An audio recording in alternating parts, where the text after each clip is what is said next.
कामाद् द्वेषाद् भयात् स्नेहाद् यथा भक्त्येश्वरे मनः आवेश्य तदघं हित्वा बहवस्तद्गतिं गताः। भागवत 7वें स्कंद के पहले अध्याय का 29वां श्लोक। यानी काम से, क्रोध से, लोभ से, द्वेष से, भय से, अनेक प्रकार से भगवान से मन का लगाव होता है। और उदाहरण दे रही है भागवत कि कामात् गोप्यो भयात् कंसो द्वेषात् चैद्यादयो नृपाः। जैसे गोपियों ने भगवान श्री कृष्ण से मन का लगाव कर दिया। कैसे किया? काम भाव से। कंस ने भय के भाव से श्री कृष्ण में मन का लगाव कर दिया। शिशुपाल ने दुश्मनी के भाव से मन का लगाव कर दिया भगवान ने। और ये सबके सब गोलोक चले गए। भाव कोई भी हो, किसी भी प्रकार से मन का लगाव हो जाए, अटैचमेंट हो जाए, मन जुड़ जाए, एकत्व हो जाए, तस्मात् केनाप्युपायेन मनः कृष्णे निवेशयेत्। भागवत 7वें स्कंद के पहले अध्याय का 31वां श्लोक। किसी भी उपाय से, किसी भी भाव से मन का लगाव होना चाहिए, बस वो मेन बात है। चाहे वो जैसे हो, लोहे और पारस को चाहे गुस्से में टकरा दो, छुआ दो, अथवा प्यार से छुआ दो, वो टच होना चाहिए, लगाव होना चाहिए, दूरी न रह जाए बीच में, एकत्व हो जाए। तो ये लगाव अनेक प्रकार से होता है, लेकिन प्रमुख दो माने जाते हैं प्रकार। प्रमुख रूप से दो प्रकार होते हैं मन का लगाव करने के लिए। कौन कौन से? एक होता है अनुकूल भाव से मन का लगाव, और दूसरा होता है प्रतिकूल भाव से मन का लगाव, जिसको आप संसार में कहते हैं क्रमशः राग और द्वेष। अनुकूल भाव से मन के लगाव को राग कहा जाता है, प्रतिकूल भाव से मन के लगाव को द्वेष कहा जाता है। तो ये दो प्रकार से हमारे मन का लगाव होता है। अब इन दोनों का तरीका एक है। चाहे हम दोस्ती से प्यार करें, चाहे दुश्मनी से प्यार करें, अनुकूल भाव से मन का लगाव करें, प्रतिकूल भाव से मन का लगाव करें, उसका तरीका एक है। आप लोग भूले ना होंगे, मैंने आपको बताया था कि जैसे हम अपने प्रिय का चिंतन करते हैं, वो मेरा प्रिय, वो ऐसी ऐसी उसकी शक्ल है, ऐसी ऐसी उसकी बोली है, ऐसे ऐसे उसके हाव भाव हैं, उसने ऐसा ऐसा कहा था, वो ऐसे ऐसे आया था हमारे पास, ऐसा ऐसा व्यवहार कर रहा था। जैसे हम प्रिय का चिंतन करते हैं, ऐसे ही हम अपने दुश्मन का भी चिंतन करते हैं। भाव दूसरा है हमारा। वो ऐसी ऐसी आंख वाला, वो ऐसी ऐसी नाक वाला, वो ऐसी ऐसी बोली वाला, वो ऐसी ऐसी चाल वाला, मेरा दुश्मन। भाव दूसरा है, लेकिन चिंतन देखो उसी प्रकार हो रहा है। तरीका वही है चिंतन का। तो दोनों का तरीका भी एक और दोनों का रिएक्शन भी एक, फल भी एक। देखो गोपियों ने अनुकूल भाव से मन का अटैचमेंट किया भगवान में, और गोपियां किस अवस्था पर पहुंच गई? जित देखूं तित श्याम मई है। चिंतन करते करते करते करते तन्मय तल्लीन हो गई श्री कृष्ण में, और ऐसी अवस्था हो गई कि जहां देखती हैं वहीं श्री कृष्ण ही दिखाई देते हैं उनको। इतनी तन्मय तल्लीन हो गई गोपियां श्री कृष्ण में। अब देखो कंस का भाव दूसरा था, लेकिन तरीका वही और रिएक्शन भी वही। जो अवस्था गोपियों की हुई, जित देखूं तित श्याम मई है, वही अवस्था कंस की भी हो गई। उसको भी हर जगह श्री कृष्ण दिखाई दे रहे हैं। आसीनः संविशंस्तिष्ठन् भुञ्जानः पर्यटन् महीम् चिन्तयानो हृषीकेश मपश्यत् तन्मयम जगत। भागवत। सर्वत्र श्री कृष्ण की फीलिंग हो रही है उसको, फीलिंग नहीं, दिखाई दे रहे हैं उसको बाकायदा साक्षात श्री कृष्ण सब जगह, हर जगह। सनित्यदोद्विग्न धिया तमीश्वरं पिबन् वदन् वा विचरन् स्वपञ्छ्वसन् ददर्श चक्रायुधमग्रतो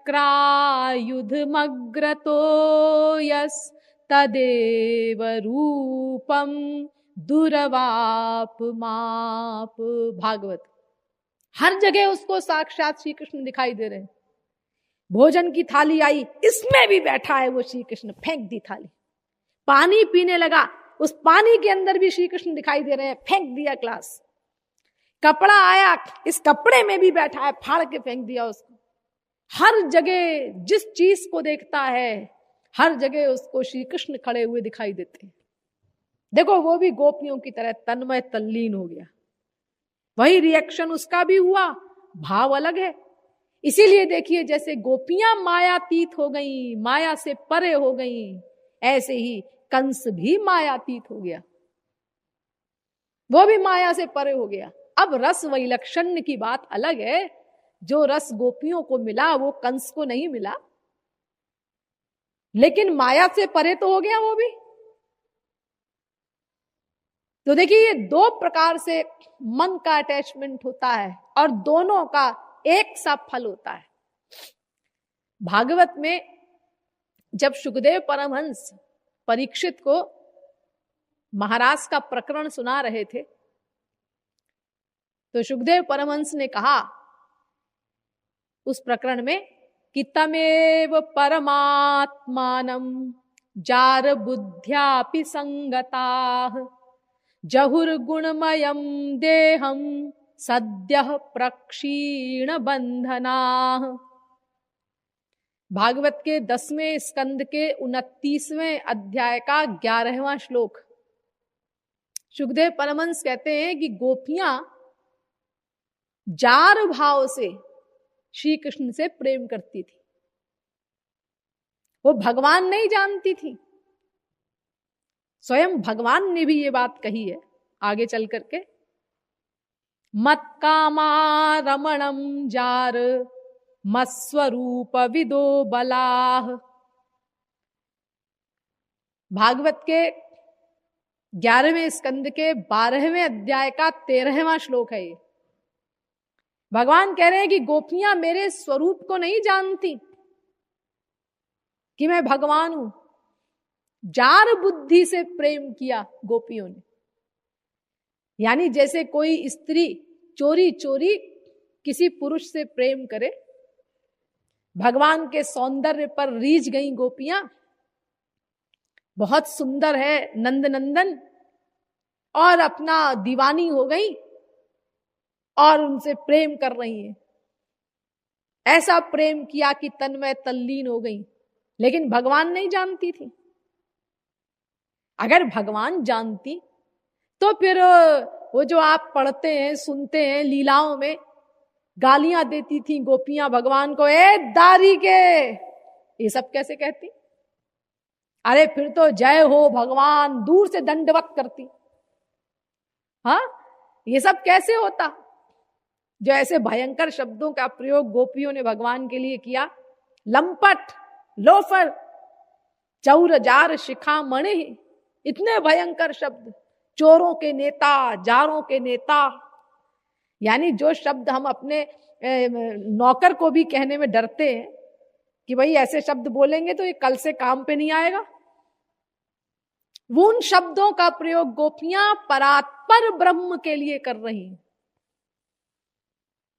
जिनके अगणित गुण गण गावती मतिहारी श्रुति चारी के।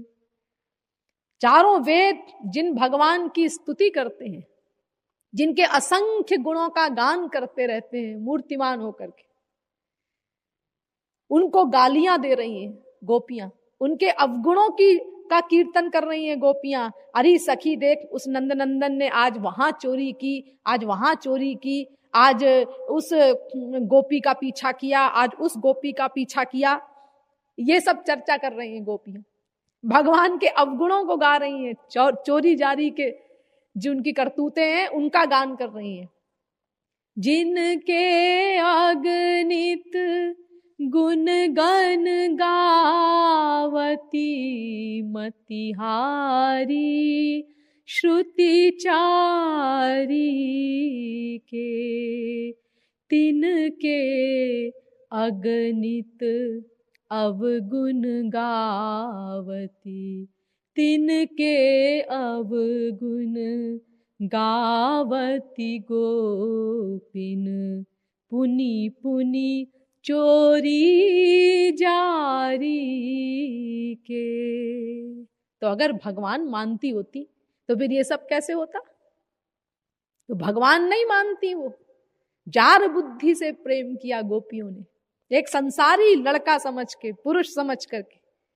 और देखो, प्यार करते समय भगवान से जीव को भगवान मानना भी नहीं चाहिए उनको।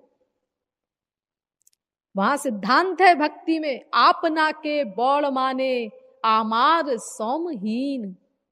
भगवान कहते हैं कि मुझे अपने बराबर माने या अपने से भी छोटा माने, तब प्यार करेगा वो, वरना तो फिर डर लगेगा उसको। अरे कहां भगवान और कहां मैं, सोच के ही डर जाएगा बेचारा, प्यार कैसे करेगा फिर वो। अरे देखिए, आप लोग पढ़े लिखे हैं, लेकिन फिर भी अगर आपको किसी बड़े फिलोसफर के सामने खड़ा कर दिया जाए या प्राइम मिनिस्टर प्रेसिडेंट से आपको मिलना हो, तो आपको पहले से सोचना पड़ेगा ना, हम जाएंगे तो पहले कैसा व्यवहार करेंगे, वो प्राइम मिनिस्टर है, प्रेसिडेंट है, वो इतना बड़ा फिलोसफर है, क्या बोलेंगे हम, कैसे खड़े होंगे, सब पहले से आपको सोचना पड़ेगा। और अगर किसी गांव के गवार को खड़ा कर दिया जाए फिर तो उसकी हक्की बक्की खत्म हो जाएगी। तो ये गोपियों का हाल तो एक गांव के गंवार से भी बदतर था। तो अगर वो भगवान है श्री कृष्ण, ये उनके दिमाग में होता तो फिर ये सब व्यवहार कैसे होता जो ये रसमयी लीलाएं आप लोग सुनते हैं। तो गोपियों ने ब्रह्म जानकर प्यार नहीं किया, जार बुद्धि से अपना प्रियतम मान करके प्यार किया। तो ये जब बताया शुकदेव परमहंस ने परीक्षित को, तो परीक्षित ने प्रश्न किया, एक उसका माथा ठनका, और उसने शुकदेव परमहंस से प्रश्न किया कि कृष्णम विदुः परम कांतम न तु ब्रह्म तया मुने, गुण प्रवाहो परमस्तासाम गुणधियाम कथम। भागवत के 10वें स्कंद के 29वें अध्याय का 12वां श्लोक। परीक्षित कहते हैं कि गोपियों ने जार भाव से श्री कृष्ण से प्रेम किया, इसका मतलब गोपियों का काम भाव था। हाँ, तो इसका मतलब गोपियों की गुण बुद्धि थी श्री कृष्ण में। अरे तो रजोगुण का विकार है ना काम।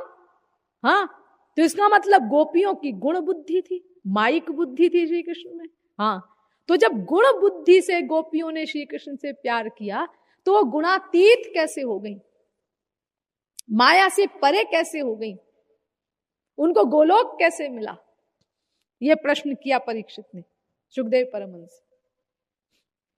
तो शुकदेव परमहंस इसके पहले शिशुपाल के प्रकरण में ये बता चुके थे कि शिशुपाल ने दुश्मनी से भगवान से मन का लगाव किया और फिर भी वो भगवान के लोक में गया जब भगवान ने सिर चक्र से अलग किया, उसका चक्र चला करके सिर धड़ से अलग किया शिशुपाल का, जब उसने अपमान किया था भगवान का, गालियां दी थी, लेकिन वो भगवान के लोक में गया। ये प्रकरण पहले बताया जा चुका है। अब जब ये प्रश्न किया परीक्षित ने शुकदेव परमहंस से, तो डांटते हुए बोले शुकदेव परमहंस, उक्तम पुरस्तात् चैतत्ये चैद्यः सिद्धिं यथागतः द्विषन्नपि हृषिकेशं किमुताधोक्षज प्रियाः। भागवत 10वें स्कंद के 29वें अध्याय का 13वां श्लोक। मैंने पहले बताया था ना तुझे कि दुश्मनी के भाव से शिशुपाल ने मन का एकत्व कर दिया भगवान में, तो भी उसको भगवान का लोक मिला। तो ये गोपियां कम से कम दुश्मनी तो नहीं करती थी, इन्होंने तो अनुकूल भाव से मन का लगाव किया है, प्यार किया है भगवान से, कोई उनको दुश्मनी नहीं की उनसे। तो इनके कल्याण में तुझे क्यों डाउट हो रहा है? अरे भाई, क्वेमा स्त्रियो वनचरीर व्यभिचार दुष्टा कृष्णे क्वचैष परमात्मनिरूढ़ भावः नन्वीश्वरोऽनुभजतो विदुषोऽपि साक्षात् श्रेयस्तनोत्यगदराज इवोपयुक्तः। भागवत 10वें स्कंद के 47वें अध्याय का 59वां श्लोक। देखो, दवाई खाते हैं आप लोग, हाँ, तो दवाई जब खाते हैं, डॉक्टर ने दवा लिख करके दे दी, हाँ, बता दिया कैसे कैसे खानी है, हाँ बता दिया, आप उसके अनुसार खा लेते हैं, हाँ खा लेते हैं। आपको ये मालूम है कि ये दवा किसने बनाई है, कैसे कैसे बनाई है, किन किन चीजों को मिला करके ये दवा बनी है? क्या आपको इसका ज्ञान है? ये जानते हैं आप? अजी हमें क्या ज्ञान होगा? अरे बहुत सी दवाइयां तो पेटेंट होती हैं, वो खाली बनाने वाला ही जानता है, डॉक्टर भी नहीं जानते। बहुत से पेटेंट औषधियां होती हैं, तो हमें क्या पता कौन दवाई कैसे बनी है? हम तो बस डॉक्टर लिख देता है, हम खा लेते हैं। तो दवा फायदा करती है? हाँ फायदा तो करती है। तो जिसने नहीं जाना, जो नहीं जानता कि ये दवा कैसे कैसे बनी है, उसने दवाई को खाया, उसको भी दवाई ने लाभ पहुंचाया।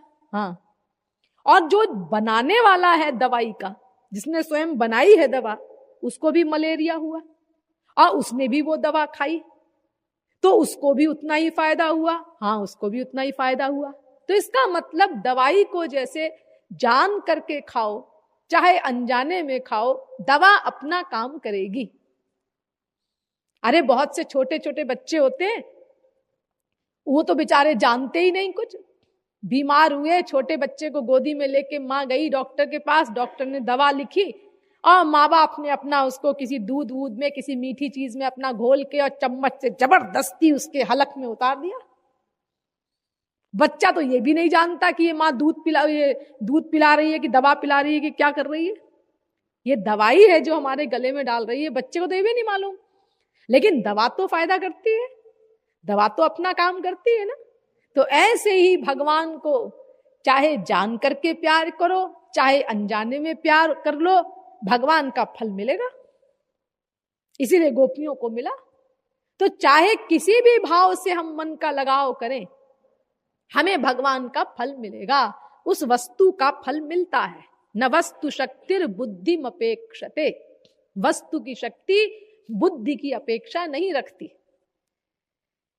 तो इसीलिए चाहे अनुकूल भाव से हम प्यार करें और चाहे प्रतिकूल भाव से प्यार करें, दोनों प्रकार से मन का अटैचमेंट माना जाता है और दोनों का तरीका एक है और दोनों का रिएक्शन एक है, दोनों का फल एक है।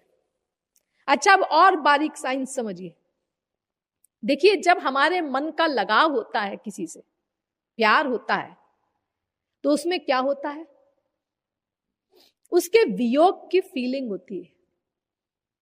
हमारी ये इच्छा होती है कि हमारा वो प्रिय सदा हमारे आंखों के सामने रहे, हमारे पास रहे, उसका सामीप्य मिलता रहे हमको, उसके शब्द सुनते रहे, उसका स्पर्श आदि मिलता रहे। और जब वियोग हुआ तो जलन हुई अंतःकरण में, और ये जो जलन हुई अंतःकरण में, वियोग की आग पैदा हुई, तो इससे हमारा हृदय पिघला। ध्यान दीजिए, ये बहुत इंपॉर्टेंट फिलॉसफी है, भगवत प्राप्ति तक काम देगी। हृदय का पिघलना विरह की आग में, बस यही मेन बात है। लेकिन ये विरह, ये जो हृदय का पिघलना है, ये द्वेष में भी पिघलता है। ये प्यार में भी पिघलता है और खार में भी पिघलता है, राग में भी पिघलता है, द्वेष में भी पिघलता है, अनुकूल भाव में भी पिघलता है, प्रतिकूल भाव में भी पिघलता है। इसीलिए शिशुपाल कंस आदि को प्रतिकूल भाव से उनका हृदय पिघला भगवान के लिए, तो भगवान की प्राप्ति हुई। और गोपियों का अनुकूल भाव से हृदय पिघला, उनको भी भगवान मिले। लेकिन प्रतिकूल भाव से उपासना करना वर्जित है। हमें इन लोगों की नकल नहीं करनी है, शिशुपाल कंस वगैरह की। शास्त्रों में निषेध किया गया है प्रतिकूल भाव से उपासना करने का। आनुकूल्येन कृष्णानुशीलनम भक्तिरुत्तमा, भक्ति रसामृत सिंधु। अनुकूल भाव से ही उपासना करनी है, भक्ति करनी है, मन का लगाव करना है भगवान में। आनुकूल्यस्य संकल्पः प्रातिकूल्यस्य वर्जनम। वायु पुराण, अहिर्बुद्ध संहिता, भक्ति रसामृत सिंधु। अनुकूल भाव से ही मन का लगाव करो, प्रतिकूल भाव न आने पाए। क्योंकि ये जो आप सुनते हैं, कंस ने जो है और प्रति शिशुपाल ने, कंस ने, रावण वगैरह ने विरोध किया, प्रतिकूल भाव से किया, तो इनके अंदर पावर थी, शक्ति थी विरोध करने की। इन्होंने किया। विरोध करने के लिए भी तो शक्ति की आवश्यकता होती है ना। हम लोग क्या विरोध करेंगे? हम तो खाली गाली बका करेंगे और क्या करेंगे? हमारे पास वो पावर कितनी है? विरोध करने में भी शक्ति की आवश्यकता होती है, लेकिन प्यार करने में कोई शक्ति की आवश्यकता नहीं। प्यार कोई भी किसी से कर सकता है। अरे देखो, बड़े बड़े राजा महाराजाओं ने नौकरानियों से प्यार किया है, उनके लिए गद्दी वद्दी भी छोड़ दी, एडवर्ड वगैरह ने। आप लोगों ने सब इतिहास में पढ़ा होगा। तो प्यार तो कोई भी किसी से कर सकता है। तो इसीलिए हमें अनुकूल भाव से ही भगवान में मन का लगाव करना है। लेकिन फिलॉसफी मैं आपको बता रही हूं कि राग में भी हमारा अंतःकरण पिघलता है और द्वेष में भी हमारा अंतःकरण पिघलता है। तो पिघलने से क्या होता है? जिसके लिए हमारा अंतःकरण पिघला, वो व्यक्ति या वो वस्तु हमारे अंतःकरण में समा जाती है, हमें उसका फल मिलता है। जिसके लिए हमारा हृदय पिघलेगा, बस उसी का फल हमारे हृदय को मिल जाएगा। अगर वो सात्विक व्यक्ति है तो हमारा हृदय भी सात्विक बन जाएगा। अगर वो राजस व्यक्ति है जिसके लिए हमारा मन पिघला, तो हमारा मन राजस बन जाएगा। और अगर वो तामस व्यक्ति है तो हमारा मन तामस बन जाएगा, तामसी फल मिलेगा हमको।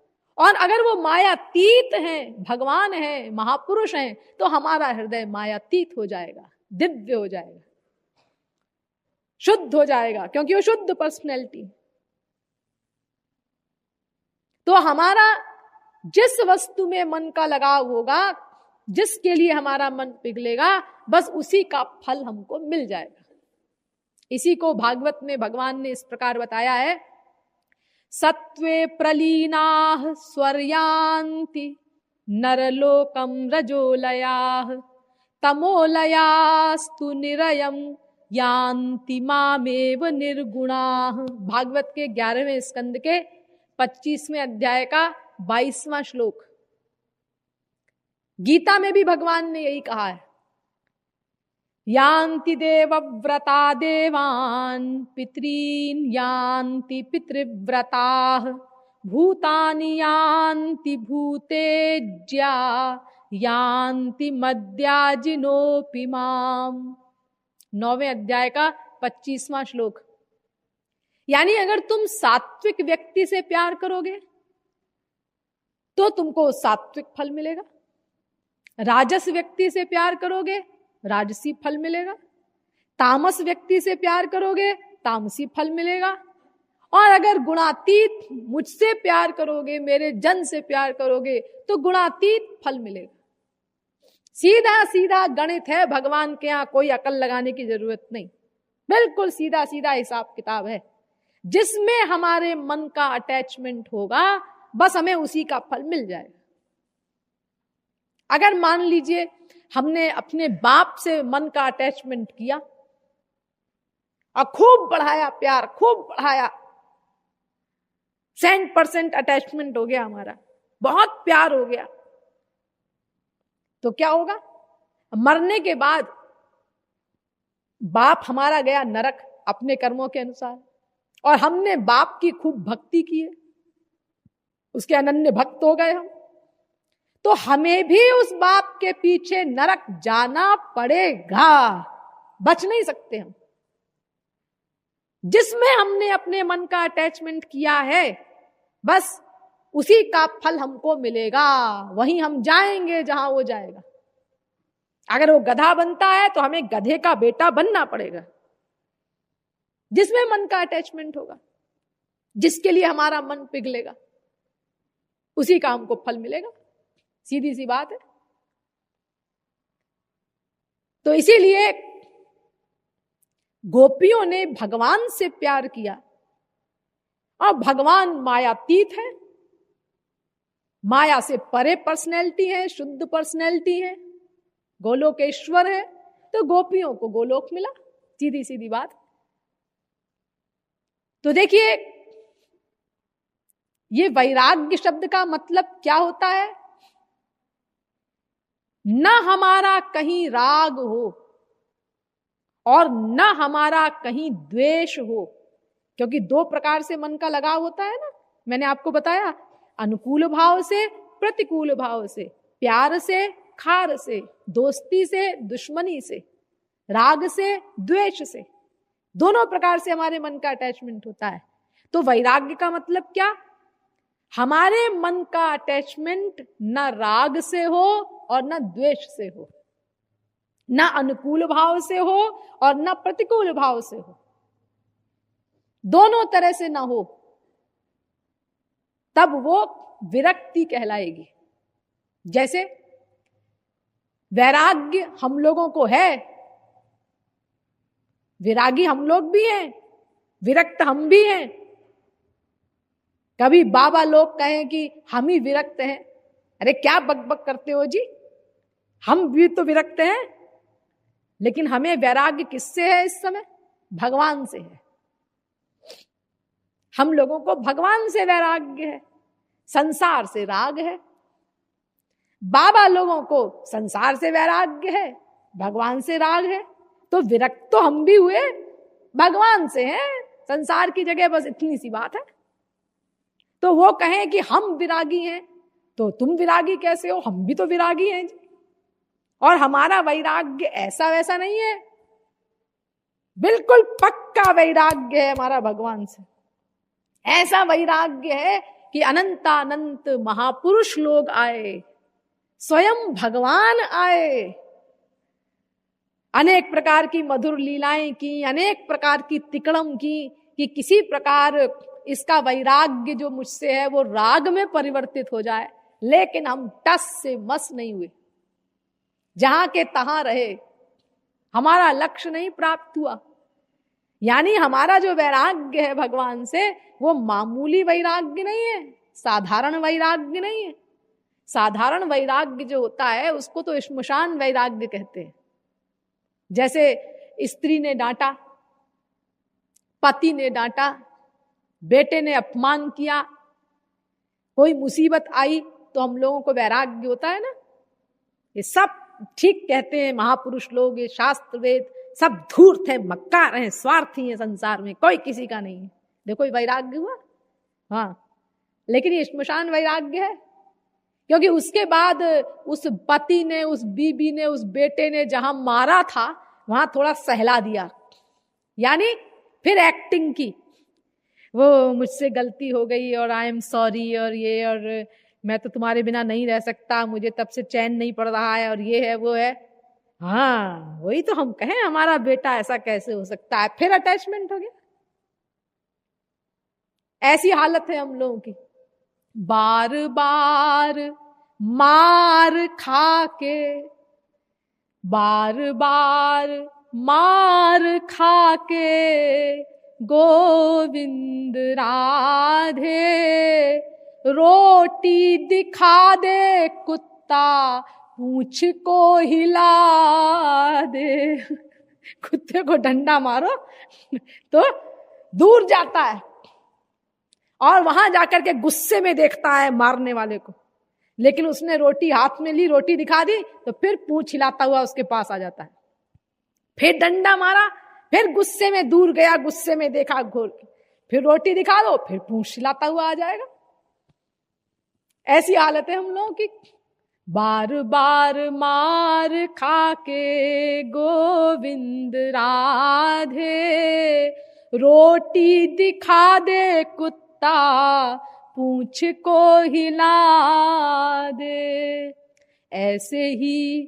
ऐसे जग वालों ने गोविंद राधे बार बार तो ही सताया तू भुला दे। फिर वही नाक रगड़ते हैं, फिर वही अटैचमेंट करते हैं, यानी श्मशान वैराग्य इसको कहते हैं। तो हमारा भगवान से ऐसा वैराग्य नहीं है, हमारा तो एकदम पक्का वैराग्य है। बार बार महापुरुष लोग आते हैं, सिर फोड़ करके चले जाते हैं, बड़ी आशा लेकर आते हैं बेचारे, इस बार हम ऐसा परिश्रम करेंगे, और हमेशा ही करते हैं। भूर्ज तरु सम संत कृपाला, अपना रोम रोम लगा देते हैं हम लोगों के कल्याण के लिए, और उम्मीद रखते हैं महापुरुष अब की बार हमको सफलता मिलेगी। बड़ी आशा से आते होंगे, जब आते होंगे अवतार लेकर के वो लोग, कि अब की बार जरूर सफलता मिलेगी। रोम रोम लगा दिया अपना जीवों के कल्याण के लिए, लेकिन हम लोग टस से मस नहीं होते, और बेचारे वो निराश होके सिर फोड़ करके वापस लौट जाते हैं। अनादिकाल से अनंत अनंत जन्म हो गए, बस यही चल रहा है हम लोगों का हिसाब किताब।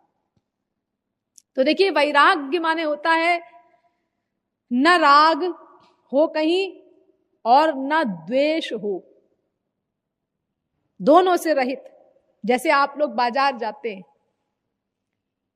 तमाम दुकानें पड़ रही हैं रास्ते में, ये कपड़े की दुकान है, ये जूते की दुकान है, ये सब्जी की दुकान है, ये मिठाई की दुकान है, सबको देखते जा रहे हैं आप। हाँ, क्यों जी, आप इतनी दुकानें रास्ते में पड़ी, आप कहीं रुके नहीं? अरे मैं क्यों रुकूं, मुझे टोपी खरीदनी है तो मैं तो टोपी की दुकान पे रुकूंगा, बीच में क्यों रुकूं? लेकिन आपको गुस्सा भी नहीं आया कि ये चप्पल की दुकान क्यों आई बीच में, ये कपड़े की दुकान क्यों आई बीच में, ये मिठाई की दुकान क्यों आई बीच में? अजी, उसमें गुस्सा करने की क्या बात है? जिसको चप्पल चाहिए उसके लिए चप्पल की दुकान है, किसी को कपड़ा चाहिए उसके लिए कपड़े की दुकान है, किसी को मिठाई चाहिए उसके लिए मिठाई वाला दुकान खोले हुए है, इसमें गुस्सा करने की क्या बात है? तो देखो, ना राग हो रहा है उन दुकानों को देखकर और ना द्वेष हो रहा है, उदासीन अवस्था कहते हैं उसको। यही वैराग्य है, विरक्ति की अवस्था है। चला जा रहा है तमाम दुकानों को देखते हुए, उन्हीं में जब टोपी की दुकान आई, हाँ आ गई टोपी की दुकान, अब गए टोपी खरीदी चले आए, इसको उदासीन अवस्था कहते हैं, यानी न राग न द्वेष। कहीं भी जा रहे हैं हम लोग, शहर में चल रहे हैं, सड़क पे बाजार में चल रहे हैं, हजारों लड़के जा रहे हैं, हजारों लड़कियां जा रही हैं, बुढ़े जा रहे हैं, बुढ़ियां जा रही हैं, कोई तांगे से जा रहा है, कोई कार से जा रहा है, कोई रिक्शे से जा रहा है, कोई पैदल जा रहा है, सबको हम लोग देखते जाते हैं। हाँ, लेकिन ना किसी के लिए राग पैदा होता है और ना द्वेष पैदा होता है, न्यूट्रल चले जा रहे हैं हम। उसी में कोई हमारा प्रिय मिल गया, हेलो तुम कब आए, कब से हो इस शहर में, ये आप जो इनके लिए बोले, ये और तमाम लोग आपको मिले हजारों, उनके लिए नहीं बोले? अजी, उनके लिए क्यों बोलते? इनके लिए इसीलिए बोले क्योंकि इनमें मन का लगाव है। ऐसे ही कोई दुश्मन मिल गया, हो बदमाश देखो कैसे अकड़ा जा रहा है, ये द्वेष आ गया। यानी जैसे वो चुंबक पकड़ती है ना लोहे को झट से, ऐसे पकड़ता है ये मन राग या द्वेष में। उस वस्तु या व्यक्ति, वो जो संबंधित वस्तु या व्यक्ति होता है, वो तुरंत हमारे मन को खींच लेता है, जिससे हमारा राग या द्वेष होता है, चुंबक की तरह एकदम। तो ये ना राग हो और ना द्वेष हो। जैसे आप बाजार में जाते हैं, जैसे आप तमाम घूमते हैं, तमाम लोग मिलते हैं, उनके लिए न राग न द्वेष, इसी उदासीन अवस्था को वैराग्य कहते हैं। ऐसा हो जाए संसार में, न कहीं अनुकूल भाव से अटैचमेंट, न कहीं प्रतिकूल भाव से अटैचमेंट, तो क्या वैराग्य की परिभाषा कंप्लीट हो गई? नहीं, अभी भी नहीं हुई।